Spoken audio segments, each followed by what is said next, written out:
In this lesson, we'll continue to explore working with images in Matlab. And so let's introduce how we can read an image file into Matlab. In order to do this, what we can use is the image read function. And this will allow for us to import an image in our working directory. So it will read the image from the file that we specify by our file name. And so it's important to note specific formats associated with imread, and it can take on the format of imread and then the file name that you want to give to read the specific file. And then it can also take on the format that we're using here, where we have our file name, and then we want to include the extension of the file type. So in this case, we've denoted that it is a JPEG file type. And so there are a few other ways in which you can utilize image read to read in a graphics file as well. So be sure that you review the provided Matlab documentation for that. And so in this case, we've declared a variable image, and we're going to call the function imread. Our image file name is mypicture.jpg, and then we have the extension here. And so that is important to note, that you want to ensure that you are using the picture is stored in your current working directory. And so when we display it, it is going to display appropriately. We'll use figure and the image command to show the image that we've read in. And so that image is displayed here for us to see, kind of like a road leading into the mountains. And for verification, if we come here and click on my picture, that is what we have shown right here below. So we can do different operations as well in Matlab. So if we want to kind of work on and understand the size or the dimensions of the image, we can also do that. And we can use the size command to get that. And what this does is it stores a few different attributes that we want to read. And so in this case, what we're going to do is we'll call our display function just to output a little statement. And then what we want to do is for our image, we'll get the size attributes. And what this does is that it'll get the rows, the columns, and etc. associated with our image. So we do size and image. And you want to keep in mind that you'll need all of the right versions or all of the right columns to utilize. So you want to do rows, columns, and colors for pulling the necessary information. And we could also do the linked command.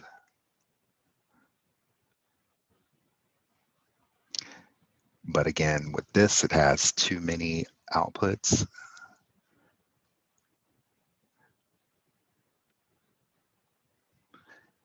And so you want to make sure that you use the size command correctly to get the right values.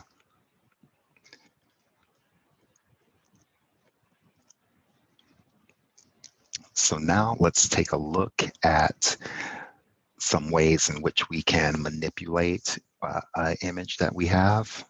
And so let's say that we want to take a look at flipping the image, and we can do this by reversing the row indices. So let's say that we provide for an array with appropriate values here to represent how we want to flip the image. So in this case, we provided an array. The appropriate values are are provided here.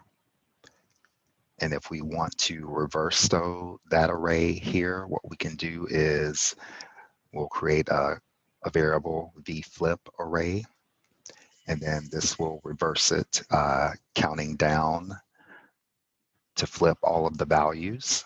So instead of 11 on row 1, 3 on row 2, and so forth, we have 77 on in each spot for row 1 and 55 for row 2 in each spot. And so we will now again call our image read file to get the image. It is displayed. And now if we want to flip, what we can do is apply a mask to the image in which we're going to flip those values appropriately. And then we can display the image, and this kind of gives us a inverted mirror image of our original, in that we've reversed the pixels in each for each indice in our image. So this allows for us to create a vertically flipped image. And then we could also do the same thing by flipping them horizontally. Again, we take on the same approach by entering our values in the columns, and then we'll reverse it horizontally so. And so providing for that flip, we can see here how it allows for allows for the image to be flipped. So let's see if we can do both appearing. So we have our original here, and then we have our flip version over here where we flipped it horizontally. And so we can also try to flip the image both vertically and horizontally as well. And so in doing this, we provide for our array values that are going to be stored, 1, 1, 1, 2, 1, 3, 1, 4, and so forth. And then we provide for a reversal for each column and vector. And so in this case, what we have our original image, and then we have our vertically and horizontally flipped image here. And so those are a few ways in which we're able to manipulate and reverse and flip images that we import into Matlab. And so it's important to keep in mind that Matlab doesn't necessarily like to transpose 3D arrays, and so we can transpose an image appropriately. And so if we're given the array and the values here, we can prime the array for a transpose. And so here we'll have the original image, and then what we want to do is transpose that image here. And then that transpose works as kind of like a flipping that occurs here. So we've essentially flipped the image, or rotated it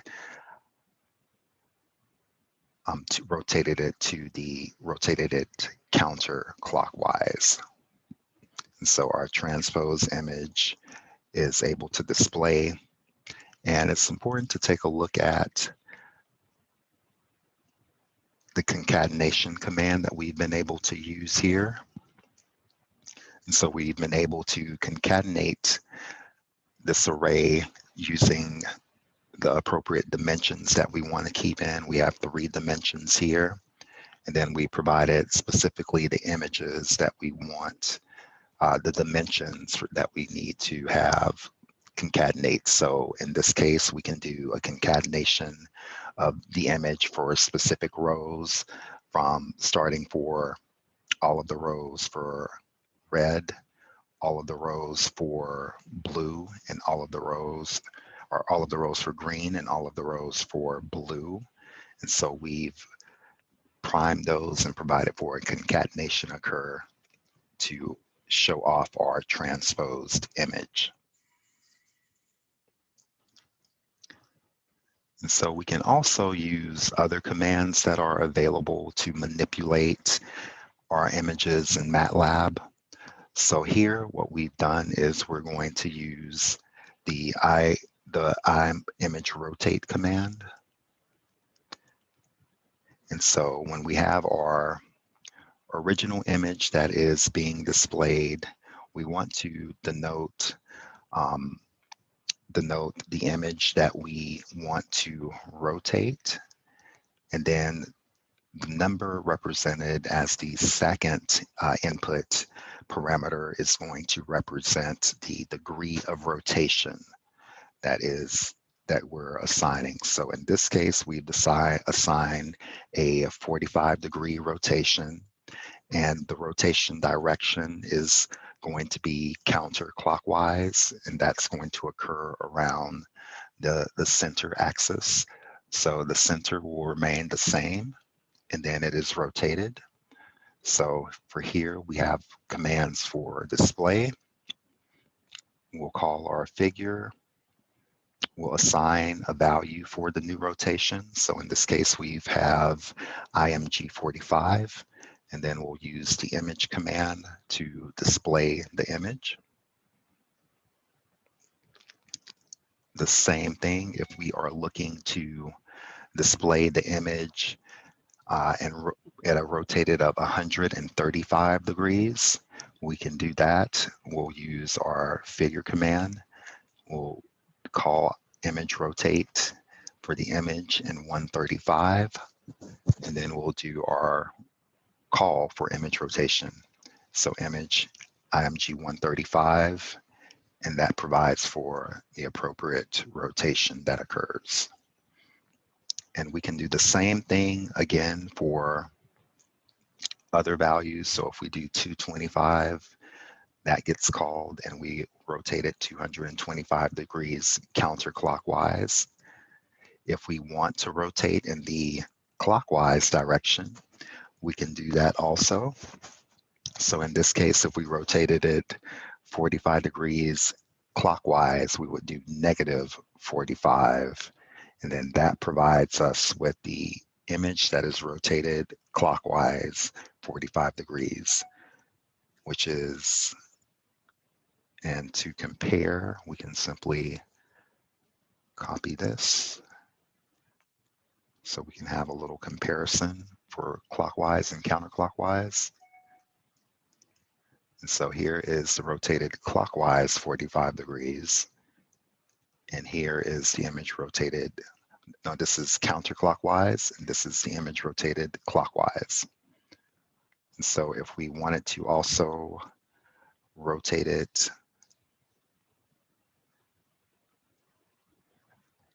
90 degrees clockwise, we could do that as well.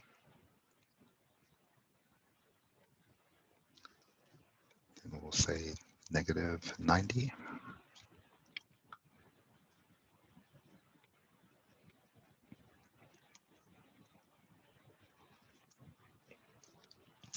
And this will allow for us to see the rotation that occurs if we want to rotate it clockwise 90 degrees. So these are a few ways in which you can use the image rotate command in order to rotate and adjust images.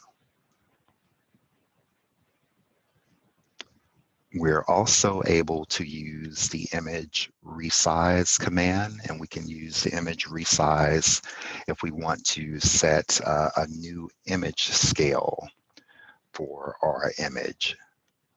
And so in Matlab, we can use the image resize command, and it is essentially going to return a new image that is scaled to the size of the original image. And so we utilize image resize here, and let's consider how the function actually works. And so it is going to take in an image, and then it is going to take in an appropriate scale. And the scale is going to represent kind of like a percentage of the image that you have passed in. So if we look at the call for the command here, we've passed in our image that we've used, and we've denoted 0.25, so 25%. And so that means that we want to scale the image down 25% vertically and horizontally. And so we've obtained the rows, columns, colors for our image, and then we're scaling it down 25%. And that's going to be for the rows and columns. And so now what we have is, once we've called the image resize command at 25%, the rows and columns now are 222 and 302, still the same colors. But as you can see here, we have an image that is essentially 75% smaller than our original image. And so we can also show the image at half scale as well. And so if you recall above, we had 888 rows and 1,207 columns. And so scaling it down to 50%, again, half of 888 is 444. And then we have 604 for our columns. And this provides us with the half scale with regards to our original image. And now we can also not just scale down, but we can scale up our image. And so in this case, what we've done is we've scaled it up 50% larger than what it originally was. So now our row and columns have increased over their original 888 for the rows to now 1,332. And our original columns of 1,207 columns is now 1,811. So this provides us with a larger image for depiction. And we can also double it as well. And of course, doubling it doubles both the rows as well as both of the columns here. And so there are also various ways in which we can resize an image. And so in this case, we can resize it and provide for new dimensions as well. So let's take a look here at how we could do this. And so our original image here, we have our rows being 888 and our columns being 1,207. And so what we want to do is we'll show our image here. Then what we're going to do is we're going to resize it and pass in the new rows and columns that we want to use. And so this is another way in which you can use the image resize function. And so in this approach with image resize, you're going to pass in the image and then the rows and columns that you want to represent the new image. So in this case, we want to just have 100 rows and 100 columns that are used. And so our new dimension, 100 and 100, 3 colors. And as you can see, it's scaled down. Essentially, this is even less than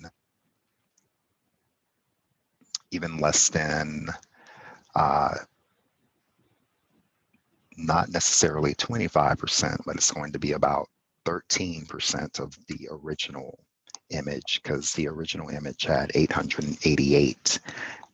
So now we're down to 1/8, essentially, of the rows and columns that were originally present. Now we could also scale it down to other dimensions. So if we wanted to go larger, up to 1,500, we can do that as well. And so here we have our larger dimension representing 1500 rows and 1500 columns as well. And so those are other ways in which we can adjust and resize images that we work with in Matlab.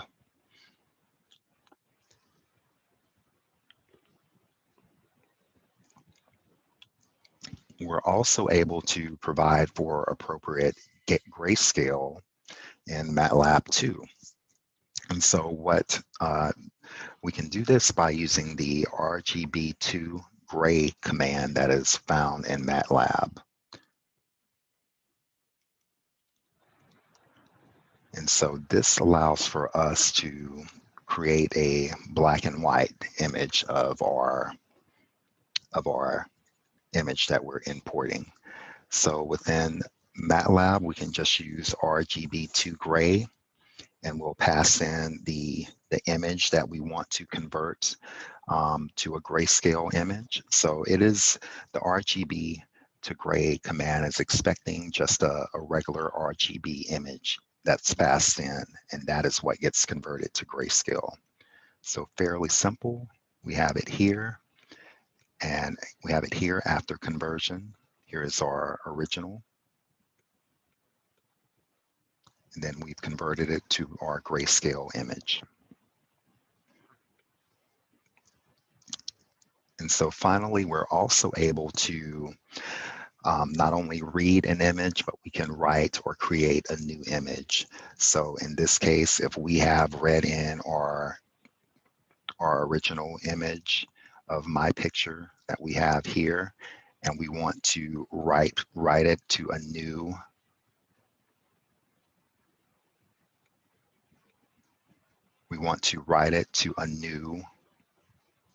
image, and in this case we're going to call that my picture updated, which is going to be our grayscaled image.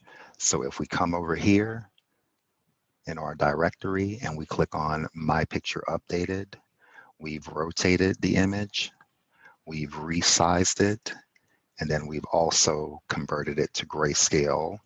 And then to write our new image out, we use the imwrite command, and we're going to output the image and call it my picture updated. And that is represented here.